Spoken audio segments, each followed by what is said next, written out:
आयुर्वेदिक दृष्टिकोनातून जर तुम्ही या आजारांचा विचार केला तर सर्वप्रथम ॲलर्जी या घटकाचा कुठल्याही आयुर्वेदिक ग्रंथात उल्लेख नाही. पण आयुर्वेदामध्ये वात, पित्त आणि कफ या त्रयदोषांशी निगडीत सर्दी किंवा श्वासाचे इतर विकार किंवा हं, सर्वच विकारांचा उल्लेख आलेला आहे. हं, त्यामध्ये प्रामुख्याने वाताशी संबंधित जे काही वातच प्रतिष्ठा आहे, हं, जो सांगितला गेला आहे, त्यामध्ये बऱ्याचदा ही लक्षणं आहेत असं दिसलेलं आहे, की थंड वाऱ्याचा संपर्क, थंड पाण्याचा संपर्क, याचा संपर्क आल्यानंतर ही लक्षणं वाढतात. त्याच्यामध्ये प्रामुख्याने नाकातून पातळ पाणी वाहणे, नाक बंद वाटणे, श्वासोच्छ्वास घ्यायला अडचण होणे, या प्रकारची लक्षणं उत्पन्न होत असतात. तर त्या घटकांना, त्या दोषांना समजून घेऊन जर आपण ट्रीटमेंट केली तर डेफिनेटली ॲलर्जिक सर्दी दूर व्हायला मदत होते.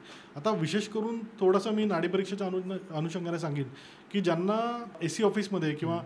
थंड वाऱ्याचा संपर्क आल्यानंतर जो त्रास होतो, त्यांच्यामध्ये प्रामुख्याने वातकफदोष वाढलेला असतो, ज्याच्यामुळे ही लक्षणं उत्पन्न होत असतात. तर नाडी परीक्षेद्वारे त्याचं त्याप्रमाणे निदान करून जर आपण ट्रीटमेंट केली तर डेफिनेटली त्यांची ही सर्दी जायला मदत होते.